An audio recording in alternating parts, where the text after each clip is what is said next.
आइए अब भागवत के पंच प्राण स्वरूप रास पंचाध्याय की चर्चा समय सीमा का ध्यान रखते हुए वातावरणानुसार करेंगे। प्रेम से बोलिए जय श्री राधे। जय श्री राधे। राधा रानी की कृपा के बिना ये रासलीला समझ में आने वाली नहीं है। भगवान पिता रात्रि शरदोत्फुल्ल मल्लिका वीक्षन्तुं मनश्चक्रे योग मायामुपाश्रितः।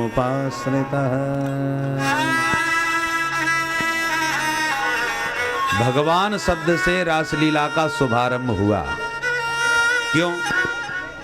सुखदेव जी प्रथम शब्द में ही सावधान कर देना चाहते हैं, ये मानव की लीला नहीं है, मनुष्यों की लीला नहीं है। तो किसकी लीला है? बोले भगवान की लीला है। भगवान का मतलब ऐश्वर्यस्य समग्रस्य धर्मस्य यशसा श्रियः ज्ञान वैराग्य योश्चैव शरणाम भग इति ऋणा। सारे ऐश्वर्य का जो स्वामी हैं, धर्ममय धर्म स्वरूप जिसका आचरण है, धर्ममय जिसका जीवन है, परम यश संपन्न है, श्री संपन्न है और ज्ञान वैराग्य जिसमें पूर्ण रूपेण प्रतिष्ठित है, उसका नाम भगवान है। धन जिसके पास वो धनवान, बल जिसके पास वो बलवान और षड्भग जिसमें विद्यमान हो वो भगवान, षडैश्वर्य संपन्न। तो सर्वसम भगवान का मतलब कर्तुम अकर्तुम अन्यथा कर्तुम समर्थ, जो सब कुछ करने में समर्थ हो। धर्म व्यतिक्रमो दृष्टो ईश्वराणाम च साहसम, वो सब कुछ करने में समर्थ हैं। भोले बाबा हैं, जहर पीने में समर्थ हैं।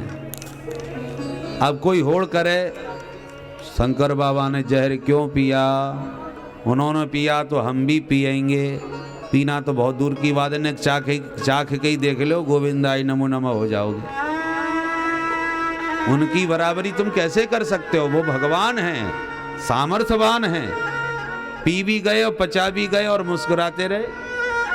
अब हम उनकी बराबरी कैसे कर सकते हैं? बघने सर्वभुजो यथा, अग्नि सब कुछ भस्म कर सकती है, पर हम थोड़ी भस्म कर लेंगे। इसलिए समर्थ को नहीं दोष गुसाई, रवि पावक सुरसर की नाई। भगवती सुरसरी भागीरथी, जिसमें हर हर गंगे करके हम नहाते हैं, पर कोई पूरा कुत्ता कूद भी जाए गंगा जी में तो हमें कोई घृणा नहीं होती। चल तू भी गंगा स्नान कर, हम भी नहा रहे हैं। कोई अपवित्रता की अशुद्धि की भावना मन में नहीं आती। वो भी नहा रहा है, हम भी नहा रहे।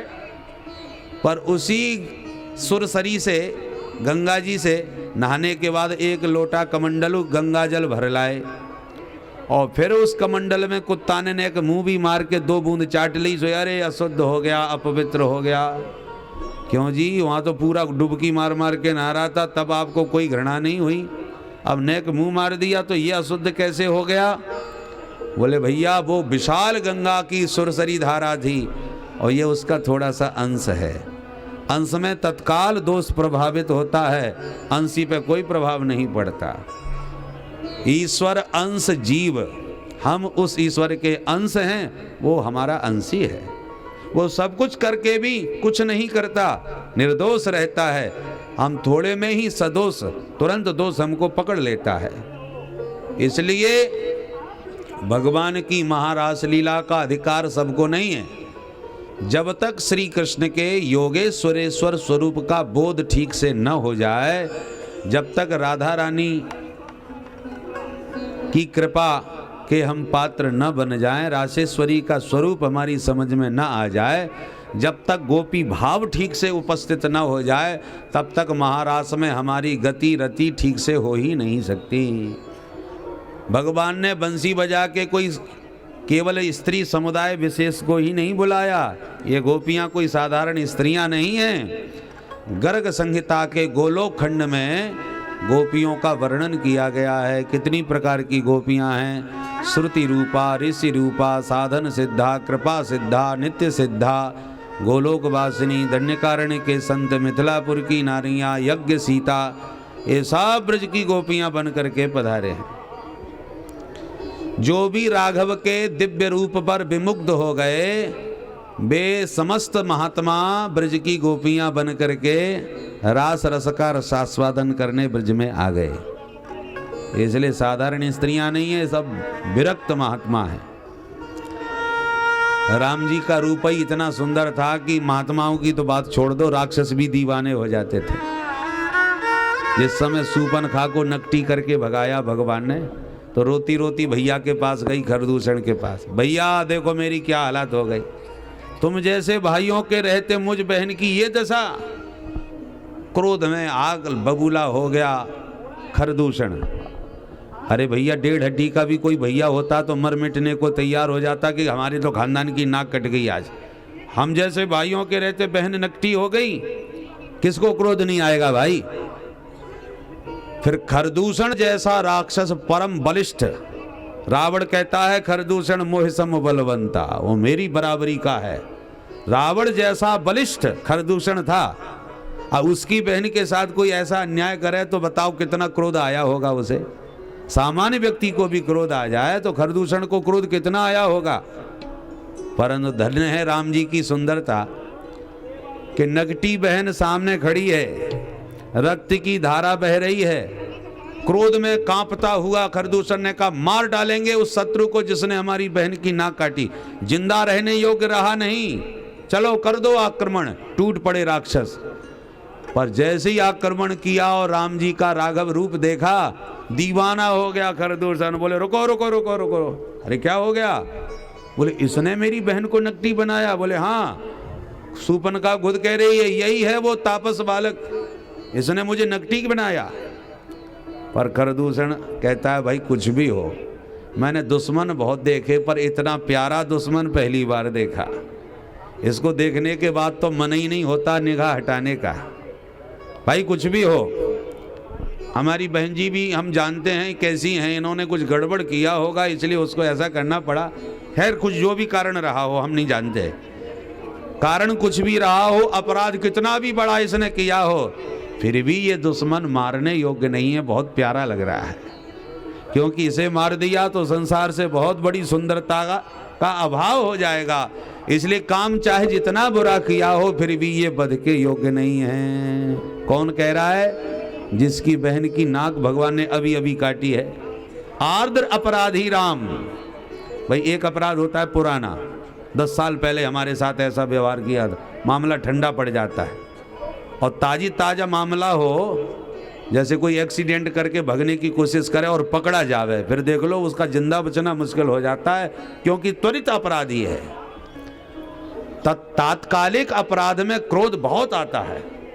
तो इस समय भगवान ने अभी अभी सूपनखा को नकटी बनाया, आर्द्र अपराध किया है, और फिर भी खरदूषण कहता है यद्यपि भगनी कीन कुरूपा, बदलायक नहीं पुरुष अनुपा। यद्यपि भगिनी कीन कुरूपा, बदलायक नहीं पुरुष अनुपा।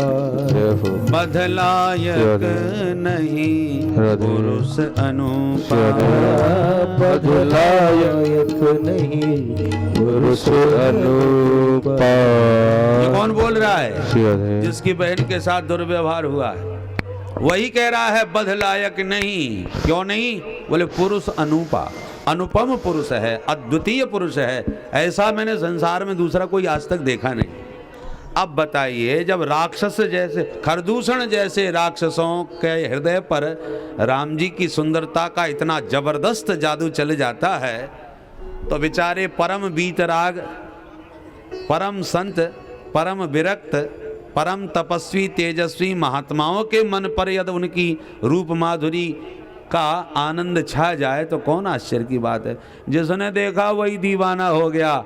और सभी महात्माओं के मन में एक ही भाव आया, राघव को एक बार हृदय से लगा लूं, एक बार इनका प्रेम से आश्लेष कर लूं। तो जिस भाव से भगवान का आलिंगन चाहते थे, भगवान बोले महात्माओं तुम्हारा मनोरथ सिद्ध होगा, पर इस रूप में नहीं, गोपी बन के आओ, फिर तुम्हारी इच्छा का हम पूरा आदर करेंगे, तुम्हारा मनोरथ सिद्ध करेंगे। तो बड़े बड़े अमलात्मा, विमलात्मा, महात्मा, योगींद्र, मुनींद्र, तेजस्वी, तपस्वी, वे समस्त विरक्त महात्मा ब्रज की गोपियां बन करके प्रभु का वह दिव्य रस प्राप्त करने के लिए पधारे हुए हैं। उन्हीं समस्त रसिकों को बंसी बजा करके रास बिहारी ने आज आह्वान किया है, आइए आइए, आज तुम्हारा वर्षों पुराना मनोरथ सिद्ध होने वाला है। बोल बंसी वारे की। तो रासलीला की गोपियां कोई सामान्य स्त्रियां नहीं हैं, वे सब विरक्त महात्मा हैं। राम जी श्याम जी बन के आ गए और महात्मा सब गोपियां बन के आ गए, तो बंसी बजा के सबको बुला लिए। जैसे ही बंसी गोविंद ने बजाई, निशम्य गीतम तदनंग वर्धनम, बंसी बजी, पर बंसी की तान जिस गोपी के पड़ी कान, वही समस्त भूल गई भान, कुछ भी नहीं रहा देह गेह का ज्ञान। ऐसी अद्भुत भगवान की बंसी की तान। निशम्य, कान में बंसी का स्वर पड़ा, गोपियां दीवानी हो गईं। किसी को होश नहीं रहा हम कहाँ हैं कौन हैं, सीधी भागी। बाज रही मुरली मोहन की, बाज रही मुरली मोहन की, बाज रही मुरली मोहन की, बाज रही मुरली मोहन की, बाज रही मुरली मोहन की, बाज रही मुरली मोहन की, बाज रही मुरली मोहन की, बाज रही मुरली मोहन की। या मुरली ने मेरो मन हर लियो, या मुरली ने मेरो मन हर लियो, या मुरली ने मेरो मन हर लियो, या मुरली ने मेरो मन हर लियो, सुधि न रही तन की मोहन की, सुध न रही तन की मोहन की, बाज रही मुरली मोहन की, बाज रही मुरली सुखदेव बाबा कहते हैं, मोहन की।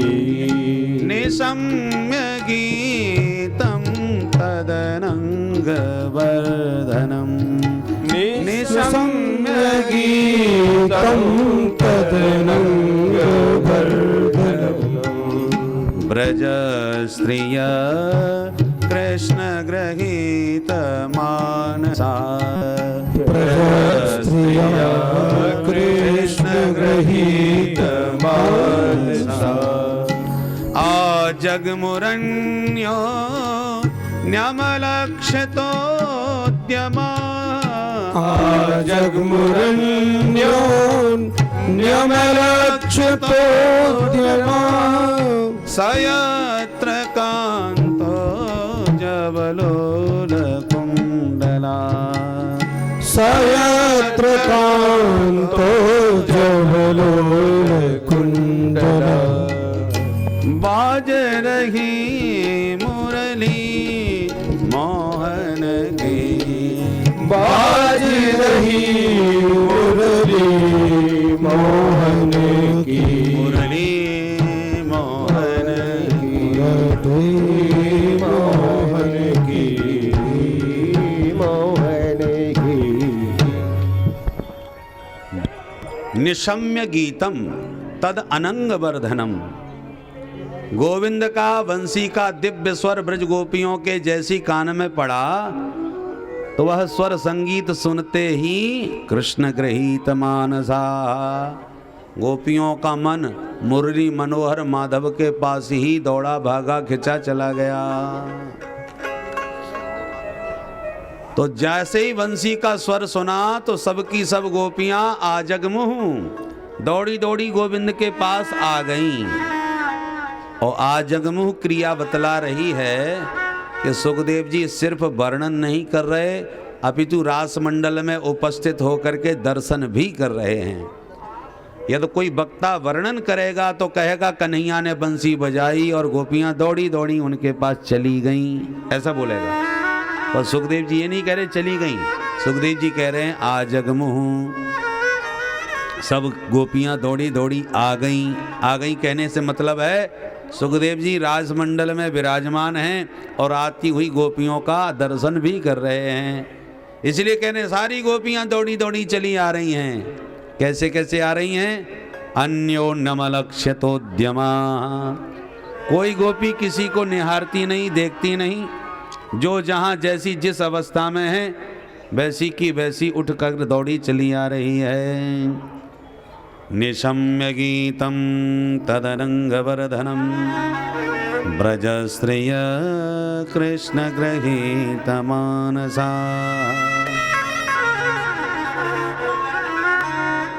कहाँ दौड़ी दौड़ी आ रही हैं? सयत्र कांतः, जहां उनके कांत प्रियतम श्री कृष्ण विराजमान हैं। किस प्रकार से आ रही हैं? एक गोपी गैया दो रही थी पर बंसी कान में पड़ी तो दोहिनी का पात्र वहीं पटक करके दूध का पात्र छोड़ करके सीधी भागी दौड़ी चल पड़ी। एक गोपी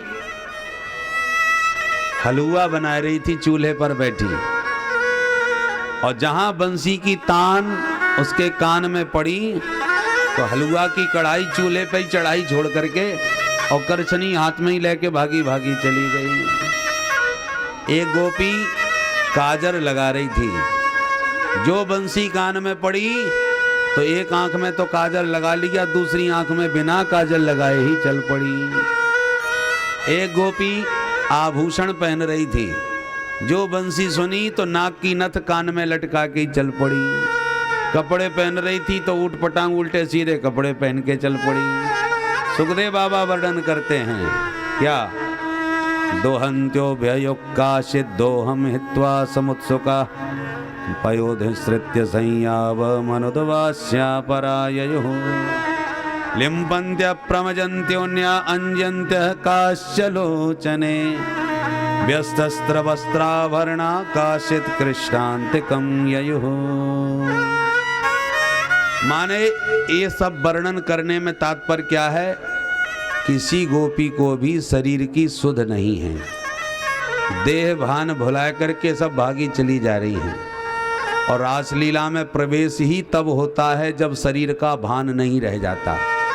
जिनकी शरीर में स्थिति है, प्रकृति में जिनकी स्थिति है, वो अलौकिक रासमंडल में प्रविष्ट हो ही नहीं सकते, क्योंकि रासलीला तो 7वीं भूमिका की लीला है।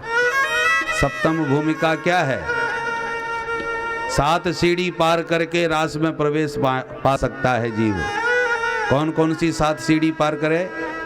प्रथम सुने भागवत भक्त मुख भगवत वाणी, द्वितीय आराधे भक्ति व्यास नव भांत बखानी, तृतीय करे गुरु समुझ दक्ष सर्वज्ञ रसीलो, चौथे होय विरक्त बसे बनमाज जसीलो, पांचे भूले देह सुधी छठे भावना रास की, ताते पावे रीत रस श्री स्वामी हरिदास की। भगवत रसिक जी की वाणी है।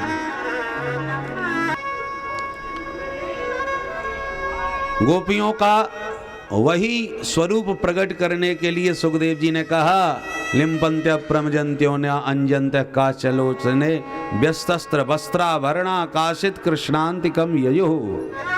ये वर्णन करने में सुखदेव जी का यही अभिप्राय है कि देखो, गोपियों में किसी को न शरीर की सुध है, न कपड़ों का ध्यान है, न आभूषणों का ज्ञान है। जब ऐसी स्थिति होती है तब रास में प्रवेश प्राप्त होता है। एक गोपी थोड़ी बन ठन के निकली तो उसके निकलते ही उसके पति ने उसे देख लिया, कहाँ बन ठन के जा रही है, चलो घर के भीतर, पकड़ के कमरे में कैद कर दिया। अब तो उसके हृदय में विरह की इतनी ज्वाला जलने लगी, वह गोपी छटपटाने लगी उस कमरे में कैद होकर के। इतनी विरह ज्वाला उसके भीतर प्रज्वलित हुई गोपी के कि आज शरद पूर्णिमा है, आज ही सभी मेरी सखियां प्यारे गोविंद का दर्शन पाने उनके साथ रास रचाने के लिए जाएंगी और मैं अभागिन इस कमरे में कैद होकर रहेगी। दुस्सह प्रेष्ट विरह, भगवान से न मिलने का इतना दुस्सह विरह उस ब्रजगोपी के भीतर प्रज्वलित हुआ कि उस विरह की कल्पना करना कठिन है। फिर भी कल्पना करके देखो, पाप का परिणाम है कष्ट देना, कष्ट दे के पाप नष्ट हो जाते हैं। तो अनंतानंत ब्रह्मांडों में अनंतानंत जीवों के, अनंतानंत जन्मों के, अनंतानंत जो पाप कर्म हैं, वो समस्त पाप पूंजीभूत होकर के आपस में बोले, हम समस्त पाप मिलके भी किसी प्राणी को इतना पीड़ा पहुंचाना चाहे तो नहीं पहुंचा सकते जो भगवान की विरह ज्वाला में इस ब्रजवाला को प्राप्त हो रहा है। दुस्सह प्रेष्ट विरह तीव्र ताप धुता सुभा, इतना तीव्र ताप उस ब्रजवाला को भगवान से न मिलने के कारण प्रकट हुआ। जब नहीं मिल सकी तो क्या किया, ध्यान प्राप्ताच्युताश्लेष, कमरे में ही पद्मासन लगाई और ब्रजगोपी बैठ गई ध्यान में, और ध्यान लगाते ही गोविंद का स्वरूप उसके हृदय में प्रकट हो गया और ध्यान में प्रकट भगवान का आलिंगन करने लगी गोपी भावना से। तो ध्यान प्राप्ताच्युताश्लेष, अच्युत का आश्लेष ध्यान में प्राप्त किया तो वो आनंद आया कि अनंतानंत ब्रह्मांडों के, अनंतानंत जीवों के, अनंतानंत जन्मों के, अनंतानंत जो पुण्य कर्म हैं, वो समस्त पुण्य प्रकट होकर के बोले कि हम समस्त पुण्य किसी को इतना आनंद देना चाहें तो नहीं दे सकते जो ब्रज गोपी को भगवान के ध्यान गम्य आश्लेष से प्राप्त हो रहा है। शुभाशुभ गोपी के सब समाप्त हो गए और इतना विरह जला कि उसने उस विरहाग्नि में अपना शरीर ही छोड़ दिया कमरे के भीतर और दिव्य देह बना करके दौड़ के भगवान के पास पहुंच गई। कोई गोपी आज किसी के रोकने पर रुकने वाली नहीं है। जैसी समस्त गोपियां गोविंद के सन्मुख आईं तो भगवान ने खड़े होकर सभी का स्वागत किया। स्वागतम वो महाभागा प्रियं किं करे वाणी वह ब्रजस्यानामयं कश्चित् ब्रूता गमन कारणम। ओ महाभागा सुस्वागतम, आओ आओ देवियों, मैं आपका स्वागत करता हूँ। जैसे ही सभी गोपियों का स्वागत किया गोपियाँ सब गदगद हो गईं। देखो देखो, बंसी बजा के बुलाया और कितने प्यार से स्वागत कर रहे हैं, बड़ी प्रसन्न। पर जैसे ही प्रभु ने प्रश्न किया ब्रूतागमन कारणम, आई तो बहुत अच्छा किया कि पर क्यों आई ये तो बता दो, आने का कारण। सोई गोपियां उदास हो गईं। ले बंसी बजा के बुला के अब खुद ही कह रहे हैं कैसे आ गई। ये तो वही बात, भाई पंडित जी नौता है 12 बजे आ जाइए भोजन के ताई। ठीक है देवी आ जाएंगे। और पंडित जी घड़ी से 12 बजे जैसे ही घर पहुँचे सुकुंदी खोल के बोली आओ आओ महाराज पधारो, स्वागत है पंडित जी महाराज, और बताओ कैसे आनो भयो महाराज। अब बताओ पंडित जी पे का बीतेगी कि तुमने ही तो नौता दी हो सो हम आए, अब तुम ही कह रहे हो कि कैसे आए। ये कोई बात है भाई। गोपियाँ बेचारी सब उदास हो गईं कि बंसी बजा के बुला के अब हमसे पूछने कैसे आई। ब्रूतागमन कारणम। नीचे को मुंह लटका के सब गोपियाँ खड़ी रह गईं, कुछ नहीं बोली। भगवान स्वयं ही बोले, अब समझ गया समझ गया, आज सर्द पूर्णिमा है, लगता है चांदनी देखने आई होगी तुम सब। यही बात है ना। गोपियों ने सिर हिला के कहा, ये चांदनी 10वीं बार देखी है, इस चांदनी को देखने नहीं आई हम सब। अच्छा तो फिर क्यों आई हो। अब समझा, घर में पतिदेव से खटपट हो गई सो लड़ाई झगड़ा करके भगे आई। बिल्कुल गलत। कितना भी महाभारत हो जाए घर में, पर स्त्री को घर छोड़ के कभी नहीं जाना चाहिए। लोक में भी बदनामी होती है, परलोक भी बिगड़ जाता है। पतिदेव से कितना भी झगड़ा हो जाए, पतिदेव कैसे भी हों, दुस्सीलो दुर्भगो वृद्धो जडो रोग्य धनो पिवा पति स्त्री भिर्नहातव्यो लोकेप्सुभिर्पातकी। दुस्सीलो माने कितना भी क्रोधी हो, दुर्भगो कदाचित भाग्यहीन हो, दुस्सीलो दुर्भगो वृद्धो बुढ़ा हो गया हो, दुस्सीलो दुर्भगो वृद्धो जडो पागल हो गया हो, रोगी हो गया हो, निर्धन हो गया हो, फिर भी पति स्त्रीभिर न हातव्य। इतने भर भी स्त्री को ऐसे पति का परित्याग नहीं करना चाहिए, पर अपातकी पातकी को छोड़कर, पतित पापी पातकी को छोड़कर कैसी भी परिस्थिति में पति का परित्याग स्त्री न करे। भगवान ने स्पष्ट कहा। गोपियों ने हाथ जोड़ के कहा, महाराज काय को प्रवचन दे रहे हो, हम किसी से लड़ाई झगड़ा करके नहीं आए। भगवान बोले, तो फिर क्यों आई क्यों हो। अब समझा, मेरे से बहुत अनुराग है, इसलिए मेरे प्रेम में हमसे अचानक ऐसी मिलने चली आई। देखो देवी, कितना भी प्रेम हो पर ये तरीका तुम्हारा ठीक नहीं। अरे रात का समय हो रहा है, घर परिवार छोड़ के तुम जंगल में हमसे मिलने आओगी, कोई देखेगा सुनेगा क्या कहेगा, बदनामी होगी ना तुम्हारे खानदान की। ऐसा नहीं करना चाहिए। जाओ जाओ अपने अपने पति की सेवा करो। अरे बहुत प्रेम है मेरे प्रति, तो मैं गली गली में वैसे ही भागता फिरता हूँ, तुम कभी भी दर्शन कर लेना। दर्शन कदाचित न होते हो तो आपस में बैठ के मेरे बारे में बातें कर लिया करो, चर्चा कर लिया करो, दूर से दर्शन कर लिया करो, ध्यान लगा लिया, कोई ना मिले तो आंख बंद करके मेरा ध्यान कर लिया करो। जितना प्रेम दूर से होता है उतना पास में नहीं होता। श्रवणात् दर्शनात् ध्यानान् मयि भावोनुकीर्तनात् न तथा सन्निकर्षेण प्रतियात ततो गृहान। जितना प्रेम दूर से होता है उतना पास में नहीं होता। अति परिचयाद् अवज्ञा, अति परिचय से अवज्ञा होती है। मलयागिर का चंदन इतना भी मिले तो कितना कीमती होता है, मिलना ही मुश्किल होता है। इतना सा चंदन हजारों का होता है, परंतु जो मलयागिर की भीलनी होती है ना, वो उन्हीं चंदन की लकड़ियों से चूल्हा फूंकती हैं, रोटी सेकती हैं। क्यों? बोले उनके लिए रोज का है, चारों तरफ ही चंदन की लकड़ियां हैं। तो अति सुलभ वस्तु भी मूल्यहीन हो जाती है। मनुष्य शरीर मूल्यवान है, पर हमको सुलभ हो गया है, इसलिए हम उसका मूल्य कहाँ समझ रहे। नेक नेक बात पर सब फैल हो गई इसलिए आत्महत्या कर ली, घर में लड़ाई हो गई इसलिए जहर खा के मर गई। ये कोई बात है? बड़े भाग्य मानुष तन पावा। 84 लाख शरीरधारियों में जो सर्वश्रेष्ठ मनुष्य शरीर है वो ब्रह्मा, जो भगवान ने कृपा करके हमको दिया। कबहु की कर करुणा नर देही देति ईस बिन हेतु सनेही। कृपा करके बड़ी मुश्किल से मनुष्य शरीर भगवान के अनुग्रह से मिला है, पर मिल गया इसलिए हम उसकी कीमत नहीं समझ रहे। नेक नेक बात पर गोविंदाई नमो नमः हो जाते हैं।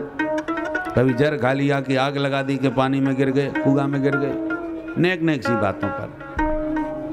तो जिनके पास नहीं है उनको पूछो कितना कीमती है। हमको मिल गया है इसलिए कीमत समझ में नहीं आ रही। इसलिए अति परिचयाद् अवज्ञा। दुर्लभ वस्तु भी अति सुलभ हो जाए तो मूल्यहीन हो जाती है। इसलिए देवियों दूर से ही प्रेम करो। प्रतियात जाओ अपने अपने घर। गोपियां सब उदास हो गईं, आपस में बोली सखी इनको यदि जवाब नहीं मिला तो ये खड़े खड़े ऐसी प्रवचन सुनाते रहेंगे। नीचे को सिर झुकाए गोपियां अब तक बेचारी धरती के भाग को अपने अंगूठे से कुरेद रही थी। कृत्वा मुखान्यवसुचः स्वसनेन सुस्यत् बिंबाधराणि चरणेन भुवं लिखन्त्यः।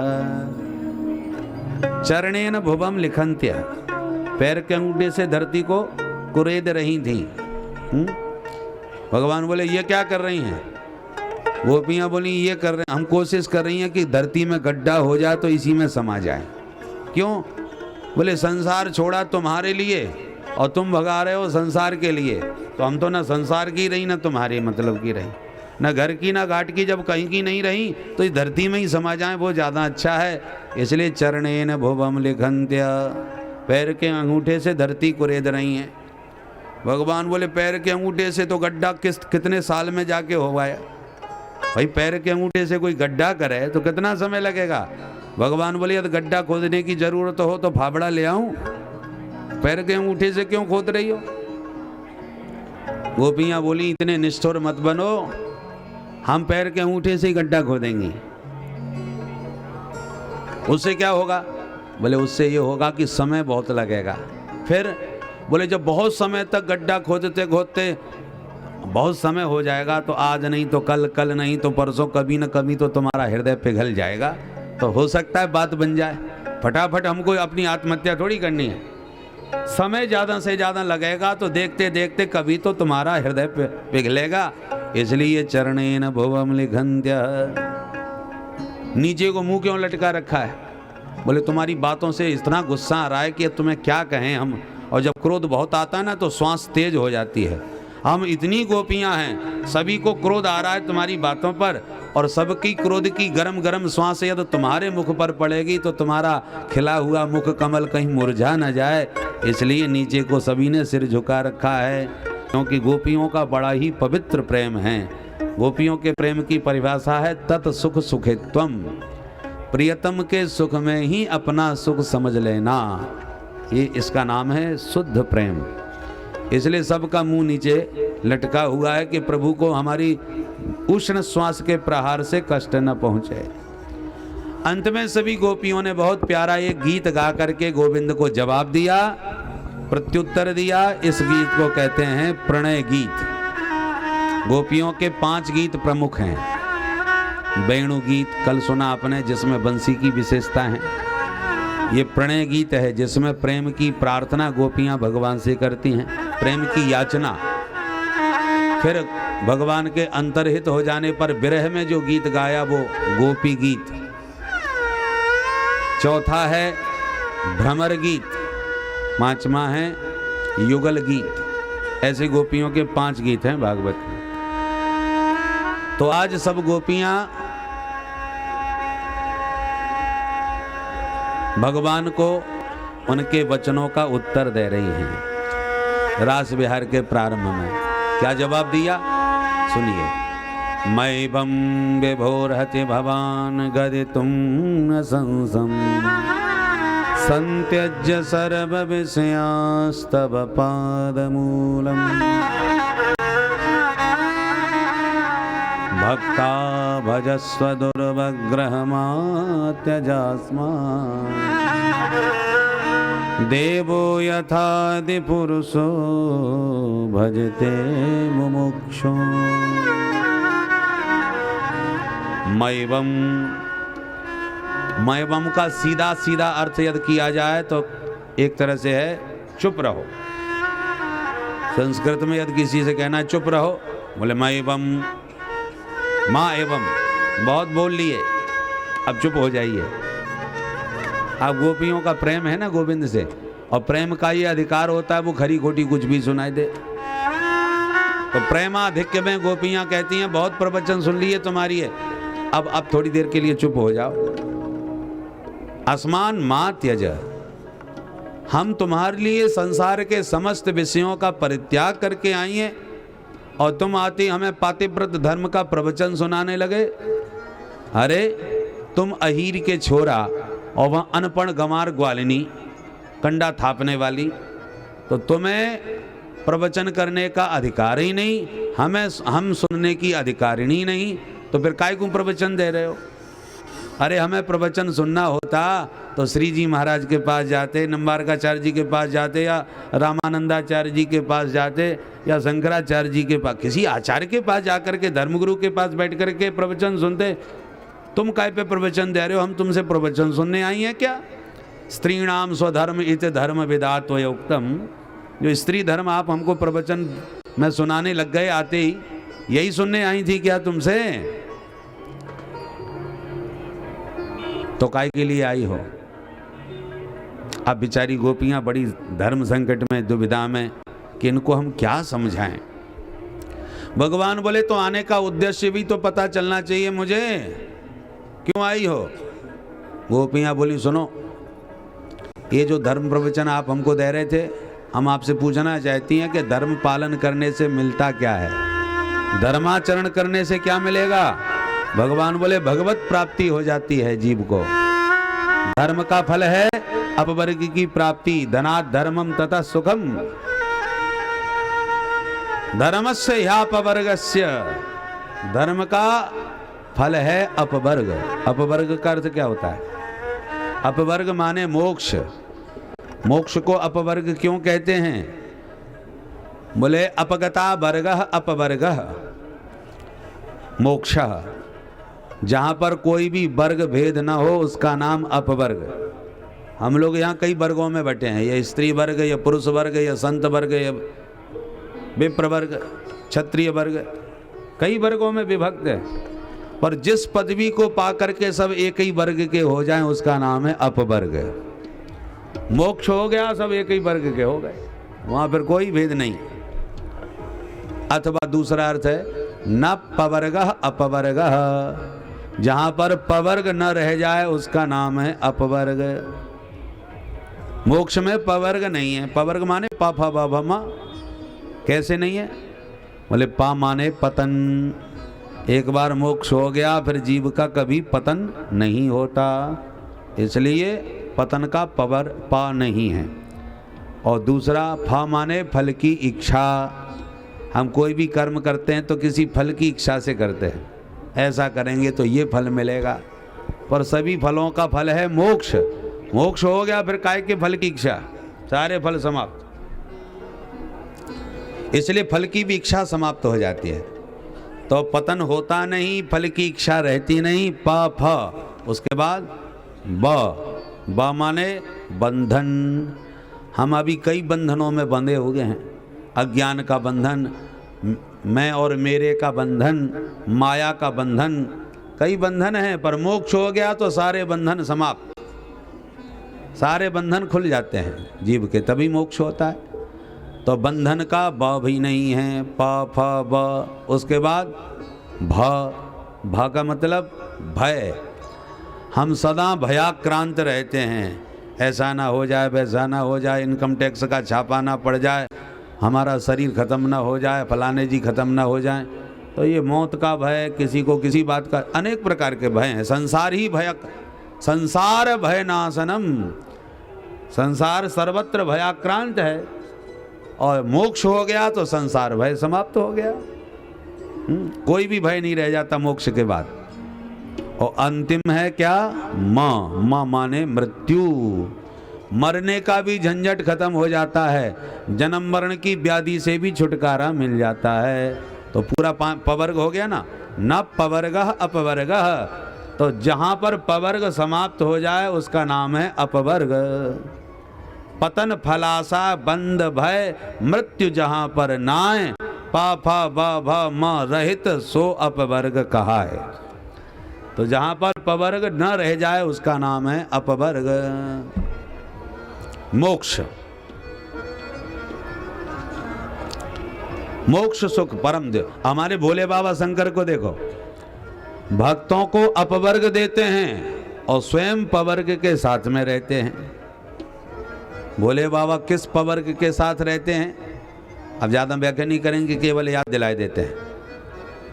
पार्वती, फणी, बालेन्दु, भस्म, मंदाकिनी तथा पवर्ग सहितो देव अपवर्ग फलप्रद। भोले बाबा के पांचों पवर्ग हो गए ना, पार्वती, फणी, बालेन्दु, भस्म, मंदाकिनी, तो पूरा पवर्ग भोले बाबा के साथ है। पर जो शरण में आता है उसको अपवर्ग का फल प्रदान कर देते हैं। तो धर्म का फल है अपवर्ग, धर्मस्य यापवर्गस्य। तो हम स्त्री धर्म का पालन किए हैं, काय के लिए? अपवर्ग की प्राप्ति के लिए। और जिस अपवर्ग के स्वामी साक्षात परमात्मा है, परमात्मा अपवर्ग के मालिक हैं, जिसे चाहें उसे मुक्ति दिला दें, इसलिए तो इनका नाम है मुकुंद। मुक्तिम ददाति इति मुकुंदा, जिस पर कृपा करें उसी को मुक्ति का दान कर दें। तो ऐसे हे मुक्ति देने वाले मुकुंद, आप अपवर्ग फलप्रद हैं। और हम स्त्रियों ने, हम गोपियों ने यदि स्त्री धर्म का पालन न किया होता तो आप हमें कभी नहीं मिलने वाले थे। हमने धर्म पालन किया है तभी तो आज आप हमको प्राप्त हो गए हैं। अब आपको पाने के बाद फिर हम धर्म आचरण के लिए वापस जाएं, ये तो कोई बात नहीं हुई। धर्म का फल आपकी प्राप्ति है, आपकी प्राप्ति हो गई तो आप धर्म पालन करने क्यों जाएं? ये तो वही बात भाई, जैसे किसी बालक ने एमए पास कर लिया और एमए पास करते ही पिताजी से बोला, पिताजी देखो पूरे कॉलेज में टॉप किया हूँ, एमए पास हो गया, अब बोलो क्या करूं? सिंचांगनस्त्वदधरामृतपूरकेण हासावलोककलगीतजहृच्छयाग्नि नो चेत् वयं विरहजान्युपयुक्तदेहा ज्ञानेन यामपदयो पदवीं शखेते। हे अंग, हे प्यारे, आपने बंसी बजा के चित्त को चुरा लिया और हम आपकी बंसी की तान पर सर्वस्व त्याग करके आ गई। अब कृपा करके अपनी अधर सुधा से हम सब गोपियों को अभिसिंचित कर दीजिए। यदि आपने हमारा मनोरथ पूर्ण नहीं किया तो इतना याद रखिए, विरहाग्नि में हम तत्काल इस शरीर को त्याग देंगी। और सुना यह है कि अंते यामति सागति, जिसको याद करके मरो उसकी प्राप्ति हो जाती है। तो जीते जी यदि आप हमें प्राप्त न भी हुए तो आपका ध्यान करके जब मरेंगी तब तो आप हमें निश्चित रूप से प्राप्त हो ही जाओगे। तो भगवान बोले तो ये शुभ काम जल्दी करो, मेरा क्या बिगड़ेगा? गोपियाँ बोली बड़े निष्ठुर हो, देखो कन्हैया हम सचमुच मर जाएंगी। भगवान बोले तो मेरा क्या बिगड़ेगा? गोपियाँ बोली तुम्हारा बहुत बिगड़ेगा। यदि केवल तुम्हें पाना होता तो हम 1 मिनट में अभी प्राण त्याग के तुम्हें पा लेती, पर हम ऐसा करेंगी नहीं। क्यों? बोले ऐसा करने से तुम तो हमें मिल जाओगे मरने के बाद, पर इस संसार में तुम्हारी बदनामी बहुत हो जाएगी। सारी दुनिया में हल्ला मच जाएगा कि देखो कितनी गोपियां सत्याग्रह करके उसके कन्हैया के प्रेम को पाने के लिए तड़प तड़प के मर गईं, पर निर्दयी निष्ठुर टेढ़ी टांग वाले का हृदय नहीं पिघला। जब ये बात समाज में फैलेगी तो ये हरे कृष्ण करने वाले जितने माला झोली वाले हैं ना, सब जमुना जी में माला फेंक देंगे, तुम्हारे नाम की कोई माला नहीं जपने वाला। सब कहेंगे ऐसे निर्दयी निष्ठुर कृष्ण की कौन उपासना करे, जिसके सामने प्रेम की याचना कर करके बेचारी इतनी गोपियां मर गई, कौन करेगा तुम्हारा भजन?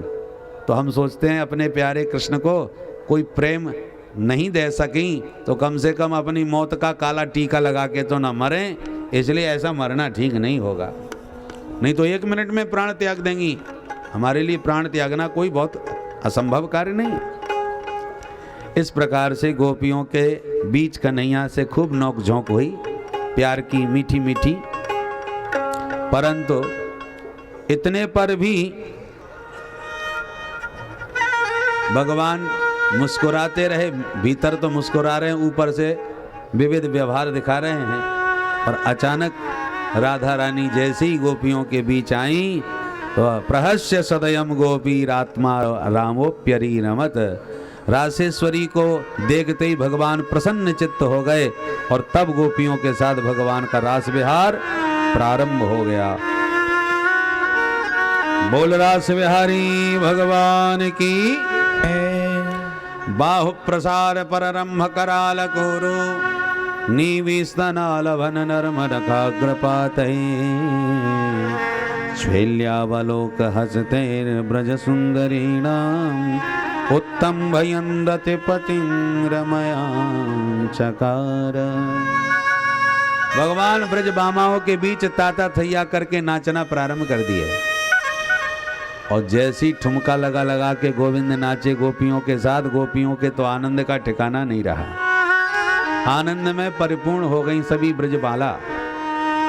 आ गया कामदेव, चला दिए बाण। कामदेव के 5 बाण हैं जिसमें सब दुनिया नाच रही है। वशीकरण, उच्चाटन, मोहन, स्तंभन, उद्दीपन, ये 5 बाण होते हैं। इन्हीं काम के 5 बाण में सभी नाचते हैं और सारी दुनिया को नहीं, सारे ब्रह्मांड को जीत लिया इस कामदेव ने इन 5 बाणों पर। तो कामदेव ने जब बाण चलाए तो भगवान ने पकड़ के कामदेव को ऊपर लटका दिया।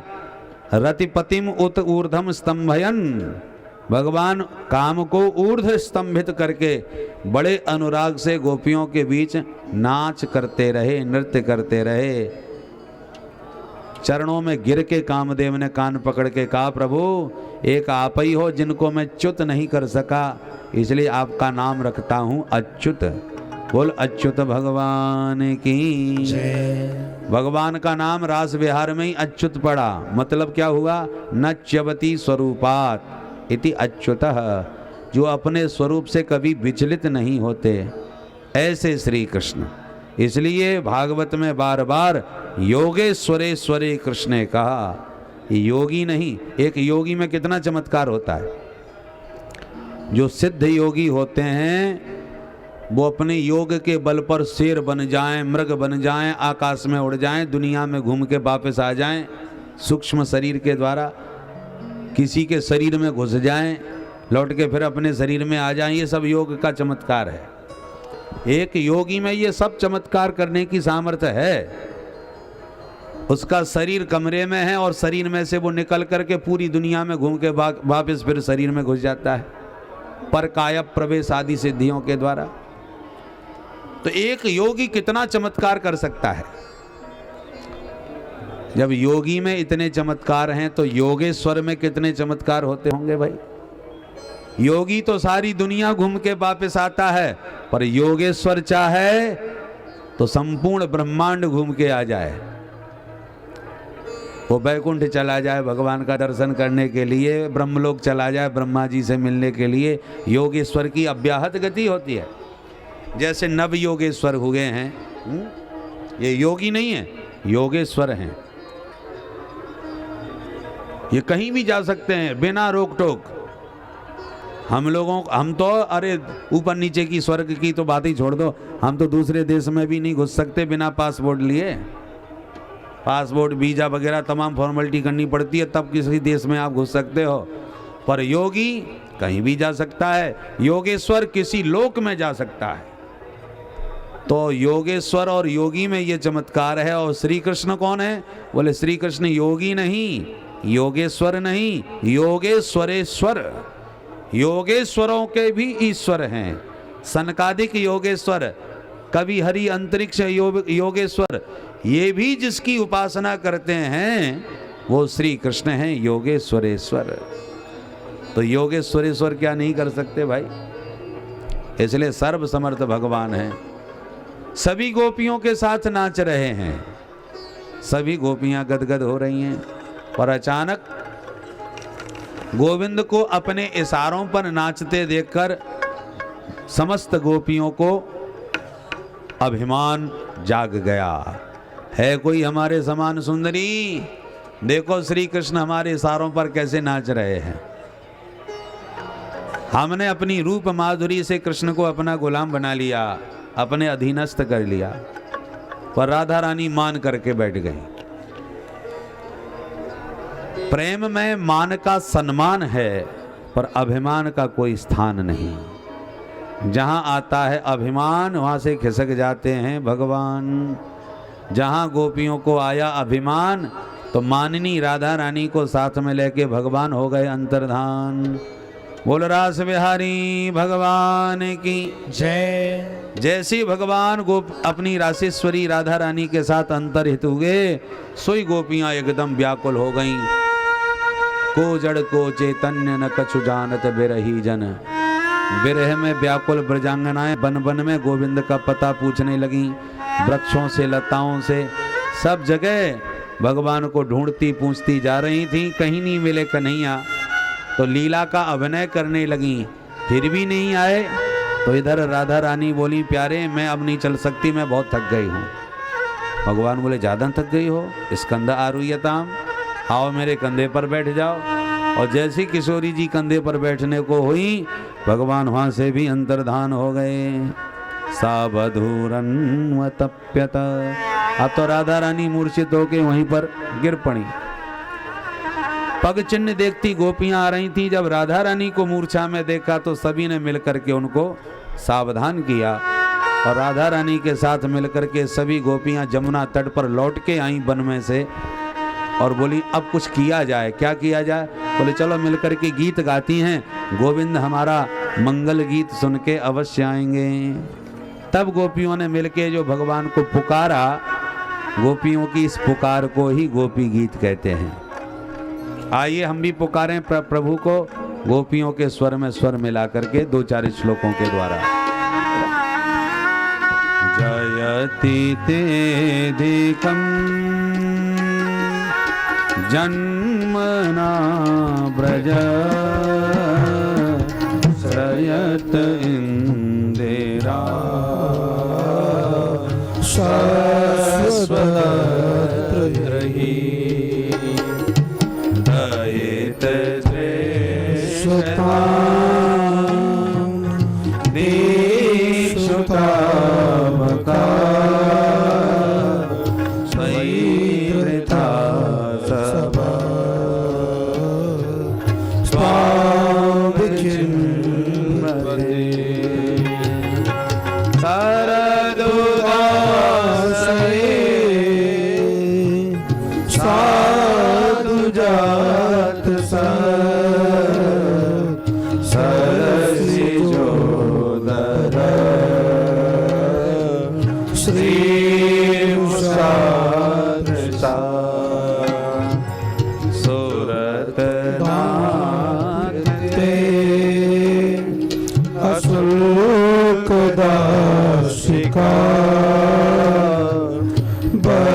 रास बिहारी भगवान की जय।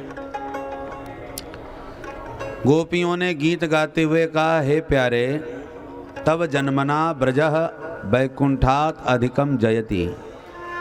जब से ब्रज में आपने जन्म लिया है गोविंद, तब से ब्रज की महिमा वैकुंठ से भी श्रेष्ठ हो गई। लक्ष्मी यहाँ पर आके अखंड रूप से निवास करने लग गई। प्यारे, बहुत तड़पा लिए, रुला लिए, भटका लिए, अब तो दर्शन दे दो। तुम तो हमारे प्राण हो, प्राण से पृथक भला कोई जिंदा रह सकता है? यदि हमें मारना ही था तो इतने असुरों को मार मार के हमारे प्राण बचाए क्यों? असुरों ने कभी का हमारा वध कर दिया होता यदि आपने न बचाया होता था। असुरों से प्राण बचा लिए और अपने ही विरह में हमारे प्राण लेना चाहते हो। प्रभु, तुम्हारी निष्ठुरता देख के लगता है तुम यशोदा मैया के बेटा नहीं, क्योंकि यशोदा का बेटा इतना निष्ठुर हो सकता नहीं। हमने तो सोचा तुम्हारे विरह में अब प्राण त्याग ही देती हैं, पर क्या करें, प्राणों को त्यागने की कोशिश बहुत करी पर प्राण हमारे निकले नहीं। क्यों नहीं निकले प्राण? क्योंकि प्यारे हमने अमृत पी लिया है, अब मरना भी चाहे तो नहीं मर सकती। कौन सा अमृत पिया? तव कथामृतम तप्त जीवनम कविभिरीडितम कल्मषापहम श्रवणमंगलम श्रीपदाततम भुवि गृह्णन्ति ते भूरिदा जना। हे प्यारे, आपका कथा का अमृत हमने पिया है। कैसा है कथामृत? संसार के अनेक प्रकार के तापों से जीवन दान देने वाला है, बचाने वाला है। संतों ने इसकी महिमा खूब गाई है। सारे कलमशों को, गंदगी को, पापों को धो डालता है। श्रवण करते ही जीवन का मंगल कर देता है। शास्त्रों में संतों ने इतना भर दिया है कि कोई कितना भी पिए ये समाप्त होने वाला नहीं है। इसलिए जो आपके कथामृत का दान करे, दुनिया में उससे बड़ा दानी दूसरा कोई दिखाई पड़ता नहीं है। कोई अन्न दान, कोई वस्त्र दान, कोई गौ दान, कोई भूमि दान करे, पर जो हरि कथामृत का दान करे, दुनिया में उससे बड़ा दानी कौन? इस प्रकार से बहुत प्यारा गीत है। अंत में गोपियों ने कहा, यत्ते सुजात चरणाम्बुरहं स्तनेषु भीतासनै प्रिय दधीमहि कर्कशेषु तेनाटवी मटसि तद्व्यथतेन किंस्वित् कूर्पादभिर्भ्रमत धीर्भवदायो सामनः। प्यारे, जिन आपके पादारविंद को हृदय में धरने में भी भय लगता है, हमारा कठोर वक्ष कहीं तुम्हारे सुकुमार चरण कमलों में चुभ न जाए, तो जिन चरणों को हृदय में धरने में भी डर लगता है, उन चरणों से आप कंटक पथ पर दौड़े भागे छुपे हुए जा रहे हो। इस कल्पना मात्र से हमारा हृदय विदीर्ण हो रहा है। और इतना कह के सभी गोपियां रुरुदु सुस्वरम राजन कृष्ण दर्शन लालसा, विरह में व्यथित व्याकुल होकर के ब्रजांगनाएं विलाप कर उठी। जब अत्यंत रुदन करुण क्रंदन करते गोपियों को देखा तो भगवान से अब बर्दाश्त नहीं हुआ। तासामाविर्भूत छौरी स्मयमान मुखाम्बुज पीतांबरधर सृगवी साक्षात मनमथ मन्मथ। सभी गोपियों के बीचों बीच मंद मंद मुस्कुराते बंसी बजाते कन्हैया प्रकट हो गए। बोल बंसी वारे की जय। गोविंद को देखते ही गोपियों को लगा जैसे मरे हुए शरीर में दोबारा प्राण लौटे आए हों। चारों तरफ से भगवान को गोपियों ने घेर लिया। किसी ने चरण पकड़े, किसी ने भुजा, किसी ने पीतांबर को पकड़ लिया। कोई गोपी टेढ़ी निगाह से भगवान को प्रणय कोप से निहारने लगी। टेढ़ी भ्रकुटी करके डांट रही है कि तुम बड़े निष्ठुर हो, इतना रुलाया तड़पाया तब जाकर के सूरत को दिखाया। तो एका भ्रकुटी मावध्य, टेढ़ी भ्रकुटी। एक गोपी अभी भी विश्वास नहीं कर पा रही कि क्या सचमुच श्री कृष्ण आ गए हमारी आंखों के सामने। वो देखते देखते कन्हैया का एकदम आंख बंद करके ध्यान लगा के बैठ गई, मानो आंख के द्वारा भगवान को हृदय में उतार लिया और पलकों के किवाड़ बंद कर दिए कि अब देखती हूँ कैसे भागोगे। अंत में गोपियों ने चारों तरफ से घेर के भगवान से पूछा कि प्यारे, तीन तरह के प्राणी संसार में प्रसिद्ध हैं, एक तो वो हैं जो प्रेम के बदले में प्रेम करते हैं, दूसरे वो हैं कि हम तो प्रेम करेंगे तुम भले ही मत करना, और तीसरे वो हैं जो किसी से प्रेम करते ही नहीं। भगवान कहते हैं सुनो, प्रेम के बदले में प्रेम करने वाला प्रेमी नहीं होता, इसको व्यवहार कहते हैं। जितना हमने तुमको दिया उतना तुम भी हमको दो, तो देते समय लेने का भी जो हिसाब रखे उसे व्यवहार कहते हैं। और हम तो प्रेम करेंगे तुम भले ही मत करना, ऐसे प्रेमी मैया बाप ही होते हैं। बेटा करे ना करे पर मैया बाप तो करते ही हैं। पर जो किसी से प्रेम नहीं करते वो चार तरह के होते हैं, आत्माराम, आप्तकाम, अकृतज्ञ और गुरुद्रोही। आत्माराम जो होते हैं वो अपने शरीर से ही प्रेम नहीं करते, तो अपने आप से जो अपने शरीर से ही प्रेम नहीं कर रहा वो दूसरे से क्या करेगा। आप्तकाम वो होते हैं जिनके मन में कोई कामना ही संसार की नहीं रह गई, तो वो प्रेम क्यों करेगा। दो उत्तम और दो अधम, कौन? किए हुए उपकारों को न मानने वाला कृतज्ञ व्यक्ति भी किसी से प्रेम नहीं करता। और चौथा होता है गुरुद्रोही। गुरुद्रोही कौन? आपने किसी से प्रेम किया और आपके प्रेम का उसने खूब फायदा उठाया, तो प्रेमी के प्रेम का दोहन करने वाला गुरुद्रोही होता है। गोपियां आपस में बोली, सखियो ये कन्हैया कौन से नंबर के हैं? एक बोली, हमें तो चौथे नंबर के दिख रहे हैं, नंबर 1 के गुरुद्रोही। भगवान बोले, हे देवियों क्या कहा? मैं गुरुद्रोही? गोपियां बोली, तो और कौन हो? गुरुद्रोही की जो परिभाषा तुमने दी वो तुम पर ही घट रही है पूरी। देखो ना, हमने तुमसे सच्चा प्रेम किया और इतना प्रेम किया कि तुम्हारी बंसी तान सुन करके घर परिवार छोड़ के भगे आई। ये भी हमने नहीं सोचा कि लौट के हमारे पतिदेव हमें घर में घुसने भी देंगे कि नहीं। तो हमने तो घर परिवार छोड़ दिया तुम्हारे प्रेम में, और तुमने क्या किया? जंगल में बुला के रोता हुआ भटकता हुआ जंगल में छोड़ के भाग लिए। ये गुरुद्रोहिता के लक्षण नहीं है क्या? भगवान की तो बोलती बंद हो गई। हाथ जोड़ के बोले, देवियों ऐसा मत बोलो, देखो सच्ची बात तो यूं है, बिना विप्रलंब के संयोग पुष्ट नहीं होता। कड़क धूप सिर पर न तपी हो तो छाया का सुख समझ में नहीं आता। अंधियारी रात न आई हो तो दिन का प्रकाश का महत्व समझ में नहीं आता। सूर्य भगवान ऐसी चमकते रहे तो सूर्य की कोई कीमत नहीं। अंधेरे के बाद फिर जब सूर्य उदय होता है तो दुनिया सूर्य भगवान को प्रणाम कर दिया, सवेरा हो गया, सवेरा हो गया, जल देते हैं, पूजा करते हैं। तो वह किसी वस्तु का अभाव होने के बाद फिर उसकी प्राप्ति होती है ना, तो उसका महत्व तो समझ में आ जाता है। 4 लोग ताश खेल रहे थे रात में, अचानक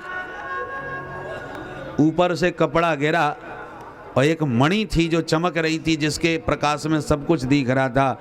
जब कपड़ा गिरा और अंधेरा हो गया तब समझ में आया, अरे ये अंधेरा कैसे हुआ, अंधेरा कैसे हुआ। जब वो कपड़ा उठाया और फिर प्रकाश दोबारा आया तब लोगों का ध्यान उस मणि पर गया। अरे राम राम, इसमें इतना उजेला है। कपड़ा गिरा, अंधेरा हुआ, तब उसकी कीमत समझ में आई कि इसके प्रकाश से अभी तक हम लोग खेल रहे, किसी का ध्यान ही नहीं था उस पर। अंधेरा होने पर सबका ध्यान उस पर केंद्रित हुआ। ये कितनी महत्वपूर्ण चीज है। वस्तु के अभाव में ही उसका महत्व समझ में आता है। इसलिए देवियों, मैं तुम्हें प्राप्त हुआ सहज तो आनंद नहीं आया, पर इतना विलखने के बाद, व्याकुलता के बाद मेरी प्राप्ति हुई है, तो अब रास विहार का आनंद ही अद्वितीय और अनुपम अद्भुत होगा। यही आनंद प्रकट करने के लिए बीच का विरह आवश्यक था। सच्ची बात तो यह है देवियों, परिवार की बेड़ियों से निकल पाना बड़ा कठिन होता है, और तुमने मेरे लिए क्षण भर में संसार को त्याग दिया, इसलिए मैं तुम्हारे ऋण से जीवन में कभी ऋण हो ही नहीं सकता। ये सुन के गोपियां सब गदगद हो गईं, और फिर जितनी गोपी थी उतने गोपाल प्रकट हो गए। प्रत्येक गोपी के कंठ में गलवैयां डाल के ताता धैया करके प्रभु ने नृत्य करना प्रारंभ कर दिया। प्रत्येक गोपी को यही लगा कि गोविंद सिर्फ मेरे साथ ही नाच रहे हैं। जैसे नीले नीले मेघमंडलों में बिजली चमकती हैं, जैसे नन्हा सा बच्चा दर्पण में अपने प्रतिबिंब को देख करके नृत्य करता है, उसी विधि से भगवान हजारों ब्रज गोपियों के बीच उतने ही रूपों में प्रकट होकर के नाच रहे हैं। प्रत्येक गोपी को यही अनुभव हो रहा है कि प्रभु मेरे साथ हैं। अब भगवान ब्रज बामाओं के बीच थिरक रहे हैं। क्रीडितम ब्रज बधू विरदम च विष्णु श्रद्धान्वितो न शृणुयात् अथ वर्णयेद्या भक्तिं परां भगवती प्रतिलभ्य कामम् हृदरोगमास्वपहनो त्यजरेण धीरा हृदरोगमास्वपहनो त्यजरेण धीरा।